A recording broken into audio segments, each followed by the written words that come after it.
नमस्ते। थर्ड आई में आपका स्वागत है। कल हमारा 75वां स्वतंत्रता दिवस था, खूब धूमधाम से मनाया गया और अब इस साल से आज़ादी के 75 साल अगले साल पूरे होंगे, तो उसका अमृत महोत्सव भी मनाने का कार्यक्रम शुरू हो गया है। प्रधानमंत्री ने जैसा कहा, अगस्त महीना हमारे लिए बहुत इंपॉर्टेंट है हमारी स्वतंत्रता को लेकर। तो आज तीन बातें, एक तो प्रधानमंत्री के भाषण की बात करेंगे, विधायिका के जो प्रमुख हैं, न्यायपालिका के प्रमुख रमन्ना साहब ने भी एक अद्भुत भाषण कल दिया है, उसके बारे में बात करेंगे। और जो अब एक नई डेट और ऐड करने की, एक या दो डेट करने की कोशिश की जा रही है, 14 अगस्त को विभाजन विभीषिका स्मृति दिवस के रूप में, उस पर भी चर्चा कर लें। तो सबसे पहले बात आइए कर लें 15 अगस्त की। तो अगस्त में क्या है कि अगस्त में हमारे दो इंपॉर्टेंट दिवस होते हैं। एक हमारा 9 अगस्त को क्रांति दिवस बोला जाता है, जो 1942 के आंदोलन की याद दिलाता है, जिस समय गांधी ने कहा था कि भाई अंग्रेजों मतलब भारत छोड़ो, क्विट इंडिया मूवमेंट, और उसके बाद सबकी गिरफ्तारी हुई थी इत्यादि इत्यादि। कुछ लोगों का कहना है कि भारत का असली स्वतंत्रता दिवस 9 अगस्त को ही है। कुछ लोग मांग भी करते हैं कि इसी को बनाना चाहिए, और वो कंपेयर करते हैं 4 जुलाई अमेरिका के उस दिन से, क्योंकि उस दिन उन लोगों ने पारित किया था कि अब हम स्वतंत्र होंगे। उस रेफरेंस से बात करते हैं। 15 अगस्त जो दिन है वो डिसाइड किया था ब्रिटिशर्स ने, माउंटबेटन ने, कि हम 15 अगस्त को देश आज़ाद हो जाएगा। लेकिन चूंकि उनको दोनों जगह रहना था, पाकिस्तान भी रहना था, हिंदुस्तान भी रहना था, दोनों जगह एक ही कार्यक्रम थे, तो ये हुआ कि पाकिस्तान 14 अगस्त को आज़ाद हो जाए और इंडिया 15 अगस्त को। क्योंकि हमारे यहाँ ये था कि कुछ पंचांग देख के भी ये कहा गया कि हमें 15 अगस्त ही सूट कर रहा था। 14 अगस्त पंचांग के हिसाब से खराब था, तो जो लोग इसको मानते हैं उनके लिए ठीक है कि पाकिस्तान की जो एक हालत हुई वो शायद ग्रहों के मूवमेंट के कारण भी हो सकती है, ऐसा उस समय के पंडित जी लोग कहेंगे। आज़ाद भारत में इस 9 अगस्त और 15 अगस्त के बाद अभी पिछले 2-3-4 साल से, 1-2 साल से एक दो नई डेट पुश करने की बात की जा रही है।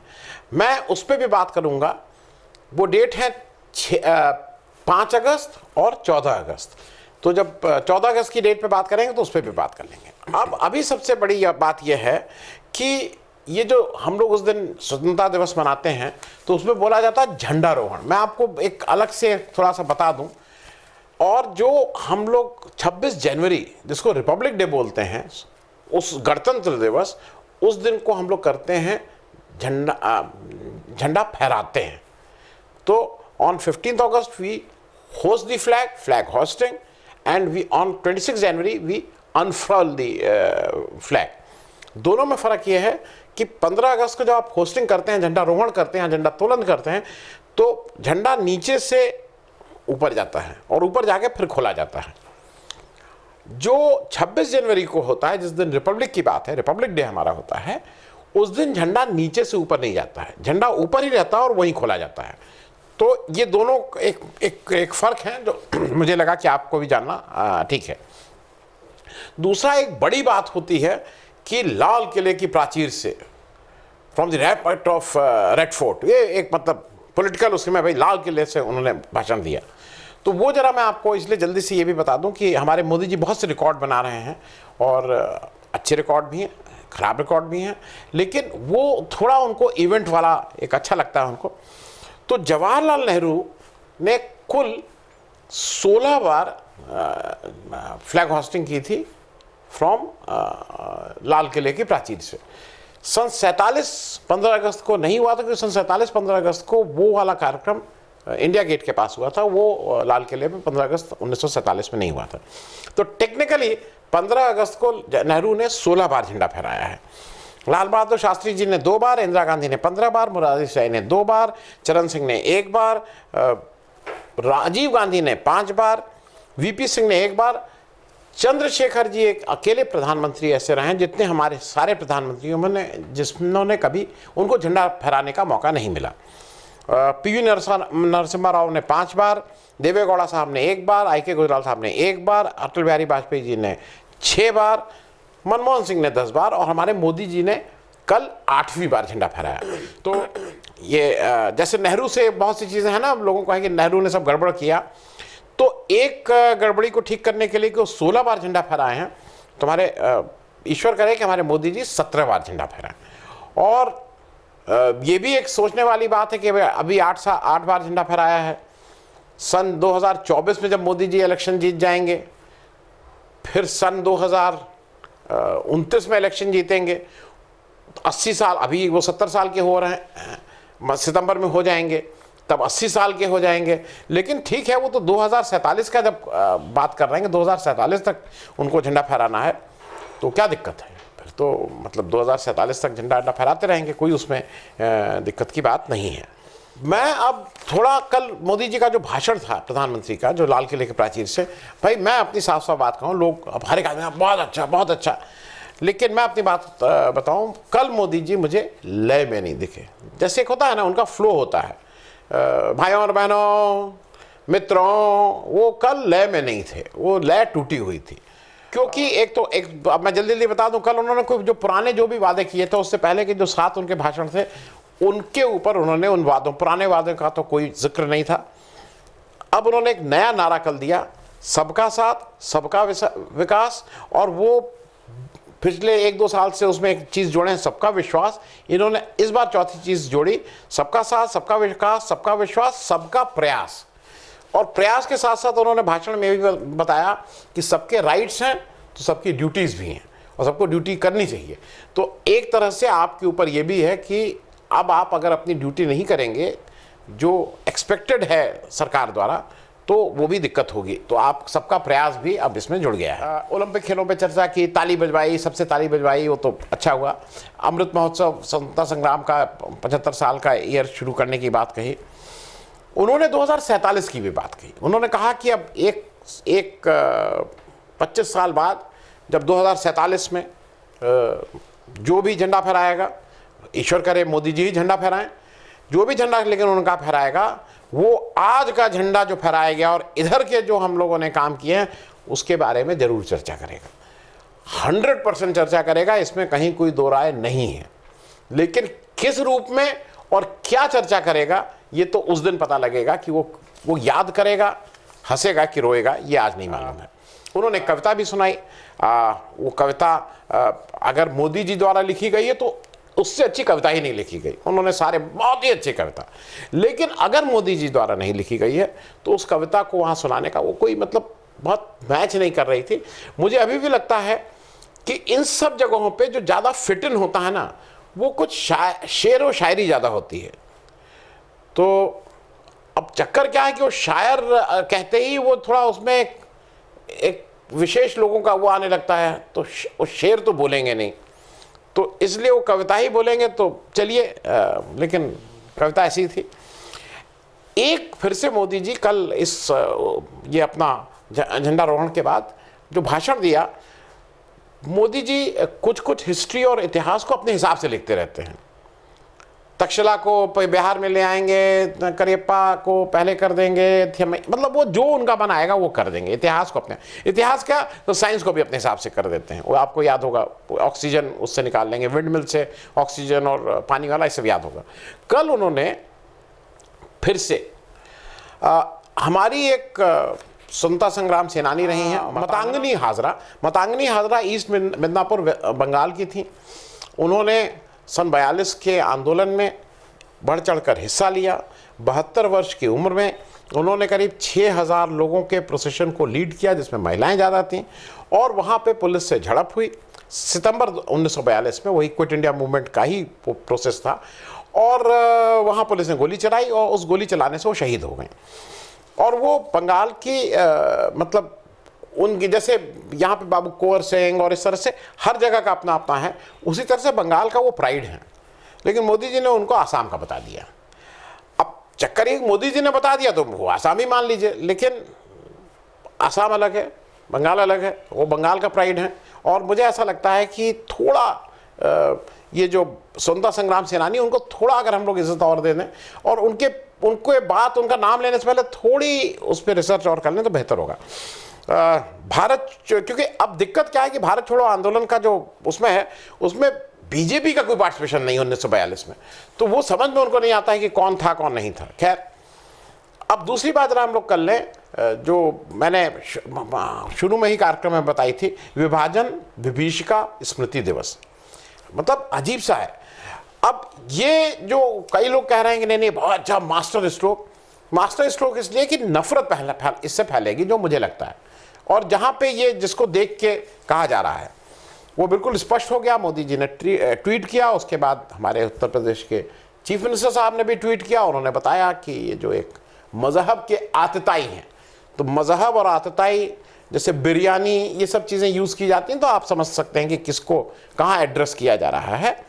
अब दिक्कत क्या हो गई कि एक नई डिबेट इन लोग चाहते हैं और कहते हैं ना वो हिस्ट्री सब गलत लिखी गई, विभाजन पर बार बार डिबेट चाहते हैं। और विभाजन पर ये और जो इनके यहाँ से जो गोडसे जिसने गोली मारी गांधी जी को, ये सब लोगों का ये है कि विभाजन के लिए गांधी जी जिम्मेदार थे।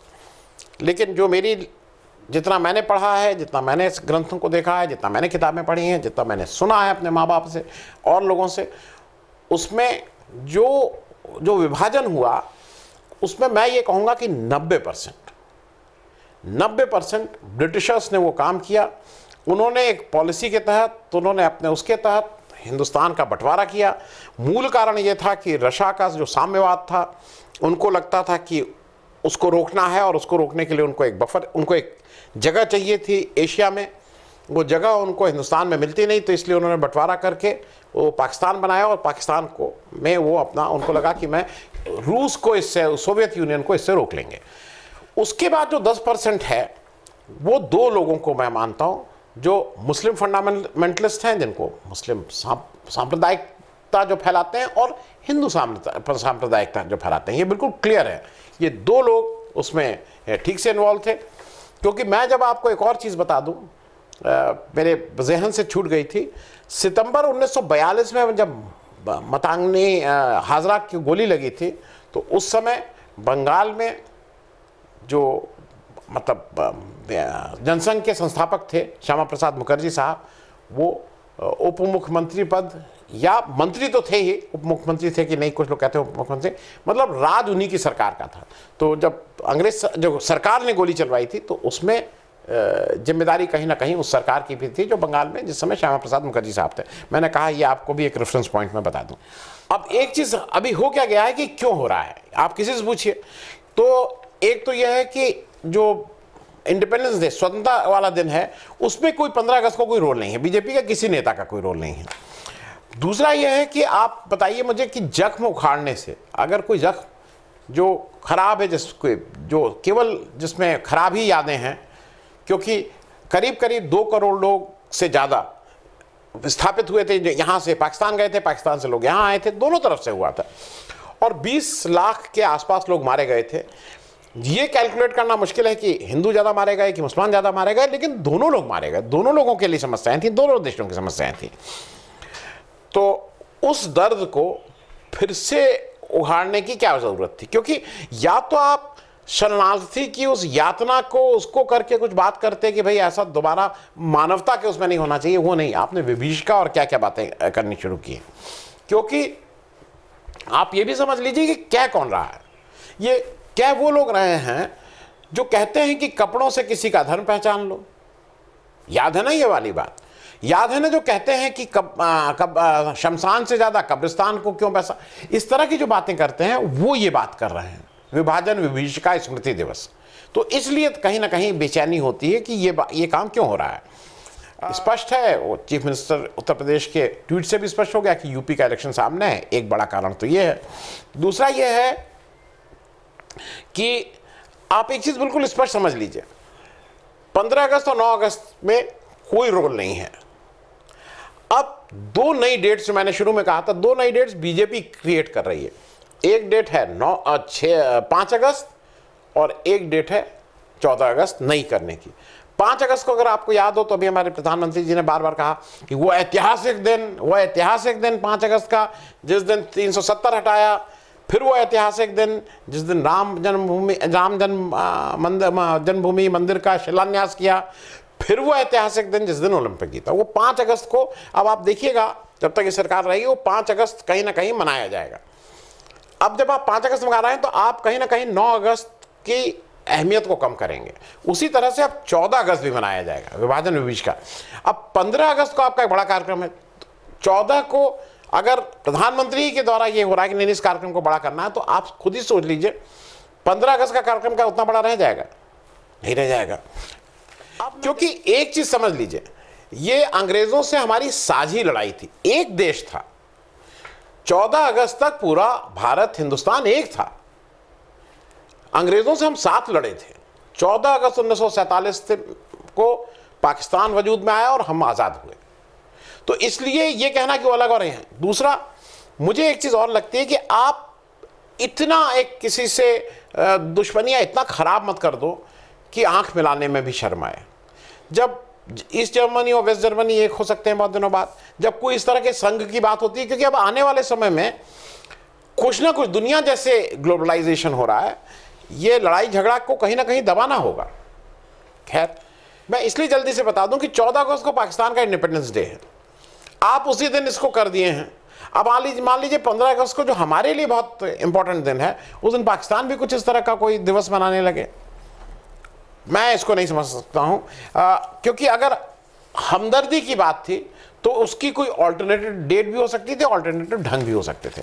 अब जो सबसे अहम बात, मतलब विधायिका के जो प्रथम पुरुष मोदी जी ने अपनी बात लाल किले की प्राचीर से कह दी, और न्यायपालिका के प्रथम पुरुष जो chief justice of India Ramana साहब ने उस दिन सुप्रीम कोर्ट बार एसोसिएशन में जो भाषण दिया है वो ऐतिहासिक है। मेरी याद में इस तरह का भाषण किसी उसने इतने फोर्थराइट होकर इतने साफ साफ नहीं कहा। मैं एक चीज़ CGI साहब के बारे में जल्दी से ये बता दूं कि मुझे ऐसा लगता है, चूँकि उनकी पहला नौकरी, जब वो पढ़ाई करके निकले 1975 के आंदोलन में भी वो कहीं ना कहीं से इन्वॉल्व थे सिविल लिबर्टीज़ को लेके, लेकिन उन्होंने अपनी 2 साल तक अपने कैरियर की शुरुआत इनाडू जो न्यूज़पेपर है आंध्र प्रदेश का, वहाँ 2 साल बतौर पत्रकार काम किया है। तो कहीं ना कहीं पूरे उसमें वो पत्रकारिता भी उनका एक है, जहाँ जिसने वहाँ से शुरू किया है, तो वो उस तरह की बातों में कुछ ना कुछ तो कहेगा ही कहेगा। एक चीज़ और समझ लीजिए, जब आप कोर्ट के अंदर बैठे रहते हैं तो न्यायपालिका जो भी होती है वो ऑर्डर देती है, वो ऑब्जर्वेशंस करती है और वो टिप्पणी करती है, और तीनों इंपॉर्टेंट होती हैं। कल जो उन्होंने सुप्रीम कोर्ट बार एसोसिएशन में भाषण दिया, उसको आप ऑब्जर्वेशन या टिप्पणी की कैटेगरी में रख सकते हैं बहुत आसानी से। उन्होंने पहली टिप्पणी उनकी इंपॉर्टेंट यह है कि house debates are key to clear laws but now a sorry state of affairs. जो लॉ जो पास करने की प्रक्रिया होती है वहाँ वो उस लॉ को क्लियर करने की, लेकिन इस समय की हालत बहुत खराब है, सॉरी स्टेट ऑफ अफेयर्स। अब वो किसके लिए कहा जा रहा है, कहाँ के लिए कहा जा रहा है, जो समझ रहा है वो समझ रहा है। कारण, उन्होंने उसका कारण भी बताया। उन्होंने कहा कि intellectuals and lawyers are not in the house. बिल्कुल क्लियर, मतलब इंटेलेक्चुअल्स मतलब बुद्धिजीवी।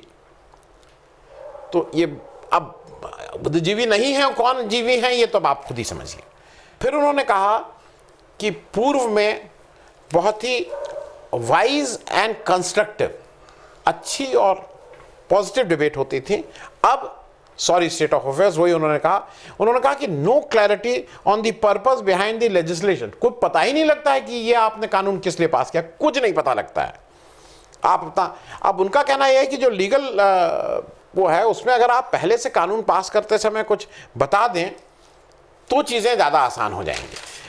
क्योंकि उन्होंने एक उदाहरण भी दिया। उन्होंने कहा कि तमिलनाडु के एक मिस्टर राममूर्ति CPM के नेता थे, वो इंडस्ट्रियल डिस्प्यूट एक्ट की जब वो चल रहे थे, बहुत पहले की बात जिक्र कर रहे थे पार्लियामेंट, तो उन्होंने खूब पार्टिसिपेट किया था और उससे समझ में आ गया था कि सरकार किस राह पे चलना चाहती है। उन्होंने कहा आजकल जो कानून बन जाते हैं पता ही नहीं है।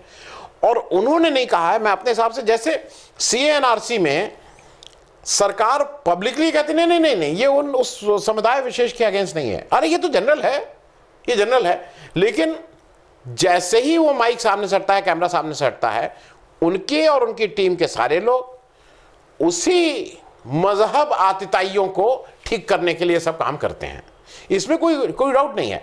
लेकिन अब जो न्यायपालिका है वो कंफ्यूजन में रहती है, पता ही नहीं है कि ये कानून क्यों बना, और ये चीफ जस्टिस ऑफ इंडिया कह रहे हैं। और सबसे बड़ी बात उन्होंने जो संदेश दिया, उन्होंने लीगल कम्युनिटी को दिया। उन्होंने कहा कि इस देश को बनाने वाले, इस देश के स्वतंत्रता संग्राम में उन्होंने 4 नाम लिए, गांधी जी, नेहरू और पटेल। और फिर उन्होंने जोड़ा डॉक्टर राजेंद्र प्रसाद। उन्होंने ये 4 नाम लिए कि ये 4 लोग जो थे ये लोग लॉयर थे और इन्होंने इस देश की स्वतंत्रता में बड़ा योगदान दिया है। उन्होंने ये भी कहा कि भाई आज आप सब लोग जो यहाँ लॉयर बैठे हैं, मेरी उनसे अपील है कि आप लोग केवल केस करना और पैसे कमाने के अलावा भी आपकी जिम्मेदारी है। आपसे अपेक्षा है कि आप पैसे कमाने और केस करने के अलावा समाज के लिए, देश के लिए भी कुछ करेंगे। उन्होंने ये भी कहा कि जो स्वतंत्रता संग्राम जब चल रहा था तो इन सारे फ्रीडम स्ट्रगल में इन सारे लॉयर्स में उन्होंने लॉयर को अलग से कैटेगराइज किया कि देश की आज़ादी के लिए अपने प्रोफेशन को सेक्रीफाइस किया, अपने पर्सनल चीज़ों को सेक्रीफाइस किया, अपनी फैमिली को सेक्रीफाइस किया, सब कुछ छोड़ा देश के लिए। तो उन्होंने कहा कि आप छोड़िए तो नहीं, लेकिन उसके साथ साथ थोड़ा अपना आप इसके लिए भी रखिए। और आप उन्होंने खास करके लॉयर्स से ये अपील की है कि आप लोगों का इस सोसाइटी में और इस समाज में और इस विधायिका में आपका पार्टिसिपेशन होना ज़रूरी है। आज विधायिका में कम वो लोग हो गए हैं, लॉयर लोग हो गए, इस वजह से सब दिक्कतें आ रही हैं। मेरे लिए भी ये एक इम्पॉर्टेंट मैसेज है, सबके लिए है। और ये आह्वान अच्छा है कि पढ़े लिखे लोग जो न्याय समझते हैं वो अगर जाएंगे विधायिका में, वहाँ बैठेंगे तो ज़रूर एक जो हमारे मोदी जी देख रहे हैं ना कि 25 साल बाद कैसे याद किया जाएगा, उस समय ज़रूर याद करते समय ये सब चीज़ें देखी जाएंगी। धन्यवाद। अगर आपको दी पब्लिक के कार्यक्रम पसंद आते हैं तो इन्हें लाइक करें।